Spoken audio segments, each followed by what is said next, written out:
I'm sure all of you know the story of how Jesus began his ministry at 30 years old, and in 3 short years, he'd performed so many miracles, and just before his arrest had risen a man, Lazarus, from the dead, and all of the power structures in Israel at the time just wanted to arrest him and put him away because he was attracting way too much attention, and he was against the corrupt priests of the time. And the night of his arrest, he went to the Garden of Gethsemane. That's where both of these songs, Swami meditated on the feeling of Christ when he was in the Garden of Gethsemane. And it said that Jesus very much was in agony over what was about to happen, his arrest and his crucifixion. And therefore, so many of the Christian religions, particularly the Catholics, but other religions also, they focus on the suffering of Christ on the cross. And Swami and Yogananda ji tell us that an avatar of this stature could not have been grieving for his own body. He could only be grieving for the souls that were about to put him to death. Because when Christ manifests, when God manifests as an avatar, such as Christ, such as all these lines of gurus, Krishna, Yogananda, Babaji, they come with the purpose, and the purpose of Christ's life was to bring love to a people who was oppressed, and they were being driven by dogmas and rigidity and rules, and he just said, your Father is love, God is love. And he just really meant to bring love to people, and yet they were crucifying him. So he was in sorrow over the karma and the agony that his own people, the Jews, would have to go through for this act. And he said he had a very, very personal relationship with God. And as throughout, if you read the Bible and you know the Bible story, he's always saying, Father, do this. Father, help these people. Father, still the storm. Father, multiply these loaves and fishes and feed these 5,000 people. And that night he was, Father, why must this happen this way? But whatever you want is what I want. Whatever your will is my will. Not my will, but thy will be done. And that is the truth of Christ's teachings, was his life. And then in doing that will, he's victorious in the end. The Roman soldiers come to arrest him. He goes willingly to his trial. And he also tells them when they come to arrest him, I'm only letting you arrest me because this is God's will. Because Peter was trying to stop the Roman soldiers with a sword. He cut off one of the soldiers' ears. And the last miracle that Christ ever did was reattach the ear of the soldier. And Christ said, Peter, those who fight by the sword died by the sword. And so he said, don't you know that if I pray to my Father now, he will send 12 legions of angels to protect me? But that is not my Father's will. So he goes willingly to this mock trial, doesn't do anything to defend himself, is brutally crucified. And we know the story of Mary Magdalene coming 3 days later to the tomb where he had been laid. Mary Magdalene and Jesus' mother Mary had wrapped him in clothes, in white cloth, and put him in a sepulcher, in a tomb. And then came the Sabbath, where no one can do anything on the Sabbath, and on the next day after the Sabbath, Sunday, 3 days later, they went to the tomb and saw the stone blocking the tomb rolled away, but could not find the body of Jesus. She was distraught. She thought someone had stolen his body, and saw a being, saw someone in the tomb there, and just cried, "Where have you taken the body? Where have they taken my master's body?" And the being said, "Mary." And Mary realized it was Christ resurrected. And so she ran back to tell the other disciples, who were all in hiding. They had killed Jesus. His disciples were on the run because the Romans were after them too. And they had scattered, but then they had come back together in faith and in brotherhood to pray. And amidst that faith and brotherhood, Jesus appeared and said, "Peace be unto you." And peace be unto you, those words that Christ gave, is really the answer to every one of our tests and trials that we go through with faith, with love, with conviction. And of course, as Yoganandaji tells us in Autobiography of a Yogi, Jesus is not the only one who has reincarnated. Many masters have reincarnated. In Autobiography, Master talks about Lahiri Mahashaya resurrecting his form and seeing 3 different disciples at 10 a.m. the next morning after he was cremated in Varanasi. Sri Yukteswar resurrected in that chapter called The Resurrection of Sri Yukteswar in Autobiography of a Yogi, and he explains the scientific way it has happened. Also, Yogananda talks about Kabir also having done the same thing, and Christ. So these great masters, they understand that all of material, all of matter is just a manifestation of consciousness. And these masters are free in their consciousness. Their consciousness is one with absolute spirit. And therefore, they have command over the material plane as well. That's why they can do miracles. That's why they can resurrect themselves. And that's the path we are all on. Because how did they do that? They overcame the physical, the astral, the causal planes, and they were able to take all their energy, all their consciousness up through the spiritual eye and into the infinite of God's light at the spiritual eye. So that's what we're all doing. That's Christ's original teachings. That's Krishna's original teachings. That's what Yogananda brought to the West. That's Kriya Yoga. That's what we're all doing here every day. When we try to tune in to the energy of the chakras, when we meditate and do Kriya Yoga, and we're trying to gain control of our energy, what are we doing? We're trying to bring it inside and bring it up to the spiritual eye. These great masters just went out in freedom through the spiritual eye, have command over all of matter. And we think,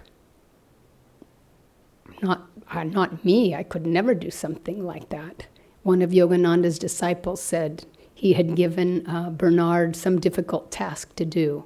And Bernard said, "Oh, Master, that's too difficult. It would be easy for you because you're a master." And Master said, "What do you think made me a master?" So everything that we are learning on the spiritual path, in this path of yoga, every time we sit down to meditate, every time we choose to dive into the stillness, every time we choose calmness over restlessness, peace over conflict, love over emotion, over anger, we are walking this path that these masters have given us, walking this path that Jesus raised himself after 3 days. This is what we are doing. But we also crucify ourselves all the time. Because again, we say, "What? Not me." So we crucify ourselves every time we have self-doubt, every time we put ourselves down, every time we identify with some mistake, or we say, "I'm not good enough." And what is that? That is this universal force trying to just keep us on the wheel of delusion and reincarnation for a very long time. Jesus had fasted for 40 days and 40 nights, and during that time, in the Bible, the story is that, Satan came to him and said, you can have it both ways. You can have worldly power and you can have spiritual power. Just bow to me and forsake your devotion to the one, to omnipresent spirit, to God. And he said, get behind me. I know I cannot have both worldly power and spiritual power, basically. Get thee behind me, Satan. So when our egos, when Satan tries to crucify us, even by our own thoughts, we have to say, get thee behind me. I know who I am. Even if I made this mistake, that's not who I am.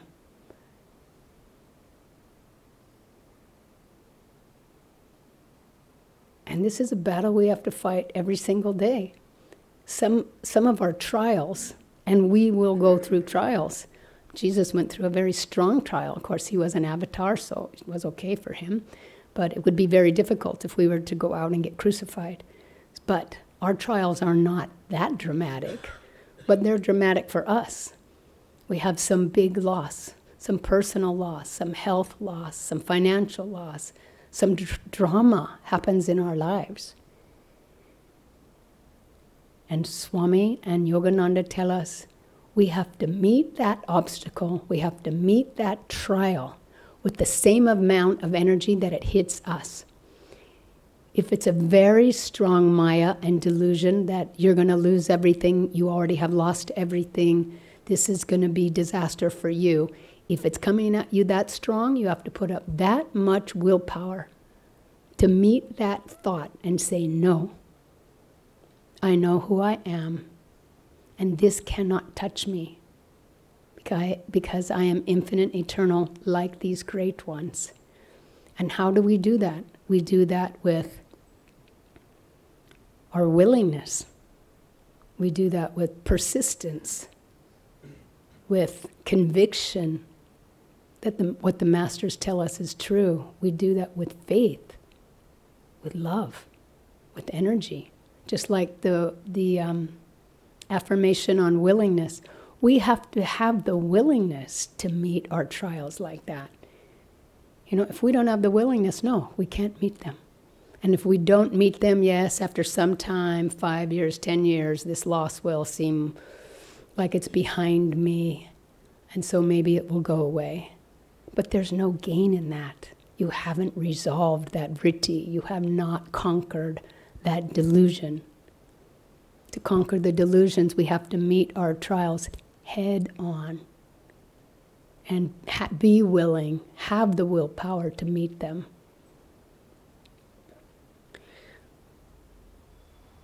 Swamiji said, actually Yogananda said, living for God is martyrdom. Martyrdom. We know the trials will come. That's why we took birth. Even Jesus said, for this hour was I born. So why are we born? So that we can evolve. How do we evolve? Through tests, through trials. Otherwise, how do we get stronger? So the tests are coming. We can be sure of that. And the more we evolve, the stronger we are spiritually, the stronger the test. Otherwise, we won't gain in any strength. So we know they will come. And the question, Swami says, is don't ask why these things happen to us. I mean, we should know through the teachings why they happen to us. It's our karma, we've attracted it. But ask, what can I do about it? And then have the willingness to do it. Krishna says, be even-minded and cheerful at all times, no matter what happens. St. Teresa of Avila, this chant, patient endurance brings you to victory. Trials are going to come. Why be surprised? These bodies are vulnerable. Flesh and blood, bam, just gone in an instant. Should we be surprised about that for ourselves or anybody around us? It is not who we are. So we all are crucified by our own karma, by our own thoughts. But Yogananda said, resurrection can happen every day. He said resurrection is any beneficial change. So when we put out that willpower and meet the obstacle, we have a gain. We're changed. That vritti is gone. So anytime we're willing, when the unwillingness monster is trying to get us, instead we put out the willpower and we are willing. We are willing to show up on a Sunday morning for satsang. We're willing to be around our spiritual family and support each other. Not just come for ourselves, but come for each other. We're willing to do seva for our guru's work. We're willing to show up on our meditation seat every single day and try to dive as deep as we can. And with our willingness, do all the techniques that they have told us, so I can feel that same love in my heart that Jesus felt for his Father, that deep personal love. And the treasure of the love for God in our heart is really the only thing worth striving for. So, Yogananda also said, how do we know God's will? If we tune into the Guru, he will tell us. He will be our pole star and guide us to do God's will in our life. Jai Guru. Yogananda ji said that the greatest sermon that Christ gave was just a few words. He called it the mightiest miracle of love. And as Daya said, when Christ was nailed alive to a tall wooden cross, the first words he spoke after that were a prayer to God. And he said, Father, forgive them, for they know not what they do. He asked God to forgive those who tortured him, those who condemned him, for their karma to be lifted. And imagine the world if we followed that example of forgiveness. And if forgiveness could replace hatred, if we forgave all who hurt us, and if we could be forgiven for all of our mistakes, the world would be a huge difference. It would be like we would wake up into paradise. Great Hindu and Sikh saints also were tortured, suffered terrible deaths, not for the sake of suffering, but to be able to deepen their faith in God, to test their faith in God, and to demonstrate in us to hold on to our principles, our ideals, no matter what happens. And their response to that violence was ahimsa. It was love. It was forgiveness. During his life, Christ was very bold and very strong to assert the truth, speak out against injustice, and stand up in front of the elders to send the money lenders out of the church, out of the temple. But at the moment of his death, it's like he wiped the slate clean and said, I forgive everyone. It's over. Now he forgave everyone who wished him harm, and he was free as a result. And where does that depth of compassion, of love, come from? How do we get it? It isn't a passive acceptance, but it's a hard-earned victory. And it comes only, as Daya said, when we put out the effort to overcome every obstacle that comes. And it starts with being centered in the self, living spiritual teachings in meditation. Om saw. I am spirit. Kriya Yoga, the Om technique, energization, if this is your path, or another path, practicing coming to our own center regularly. I remember a couple of times I was in the hospital and the outcome wasn't exactly certain, but I never felt any sense of concern or fear. I felt that I was in God's hands, and that there was a sense of joy underneath everything. There was a sense of God's presence, and I never felt alone. And ultimately, for all of us, no matter how far we may have traveled down that road of error, that there's always a way back. That Yoganandaji said the best time to plant the seeds of success is in the season of failure. And we simply need the willingness to be able to turn around, to be able to say, I made a mistake, and turn towards the light, to be able to stop that forward momentum and say those magic words like, I don't know the answer. I need help. I was wrong. I was sorry. Forgive me. A movie some of you know is Schindler's List. And it's a touching story of a man whose heart was turned from greed to loving concern for people. He was a German industrialist during the Nazis, and he exploited his Jewish workers. And then he started to see the atrocities of the Nazis. And at first he created a housing society for his workers so they could be protected from the outside.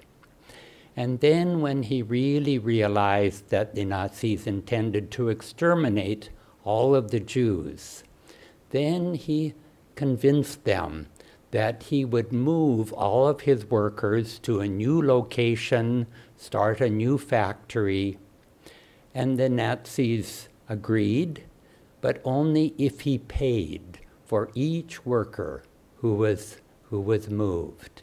And he did that. And he spent all of his wealth on saving each one of those souls. And people do change if they're open to that and they're shown an alternative. And we open the door for them through our own forgiveness, our own acceptance. And no matter what mistakes people around us may have made, they too are children of God, seeking the same happiness we are, perhaps in some more roundabout ways. We all make mistakes of ignorance because, well, very often, I know you've had this experience that, well, it seemed like a good idea at the time, but it wasn't. And how many times every day does God forgive us for all of the ignorant mistakes we make in our thinking, in our actions? There is a woman devotee who was being very bossy with others, and several people complained to Swami Kriyananda about her. And he said, well, I will have a talk with her. And he talked with her, but he saw how fragile she was, that she couldn't take criticism. And so what he did is he praised her for all of her good qualities. As a result, she felt this sense of confidence that she didn't have to protect herself anymore. She didn't have to be bossy anymore. And she was not so bossy. And so it is, our approach to conflict need not be a direct one with conflict. We can take it from a higher plane. The medieval Maharashtrian saint, Chokamela, there is a story of when he was a young boy, and he heard these bells, and his father explained, those are the bells from the temple, but we're a low caste, we can't go into the temple. But when his father wasn't looking, the boy ran to the temple anyways and went up to the idol and hugged it. And when a priest found him there, the priest slapped him hard on the face. And the boy got a swollen cheek and a cut lip. And then the priest looked at the idol. The idol had a swollen cheek and a cut lip. And that miracle changed people around him.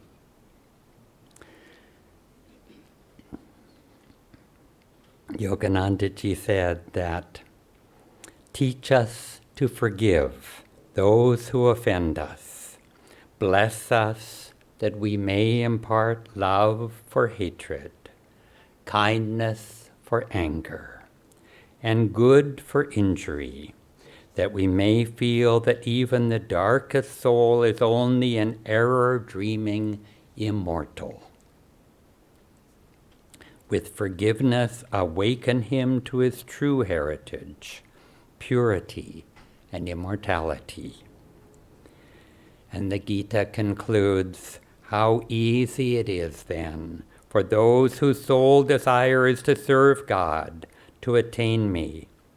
You who have come into this transient world full of misery, worship me alone.